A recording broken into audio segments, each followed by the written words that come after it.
Catherine Bernardo update. Yung congrats kay Catherine. Renewal contract niya sa endorsement niyang TCL bilang celebrity endorser. TCL, Catherine Bernardo, 4 years of partnership. 4 years na nga silang magkasama together, you know. Iba talaga si Catherine, pamatagalan yung mga endorsement ni Catherine And another year of partnership of Catherine and TCL. Ang ganda ni Catherine, naka-all red outfit. I love talaga siya ng TCL. Yun,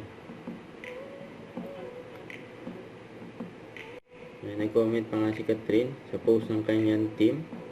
Ito yung picture niya noong 2023 sa preview, yung photoshoot. Sabi, let's shoot po Miss Catherine. OMG game, sabi ni Catherine. G po mga pusa. Malapit na kasi yung birthday ni Catherine sa March 26 na. Yan. Don't forget to subscribe, click the notification bell for more updates. This is with Charlie Action Live. Stay tuned for more videos. See ya.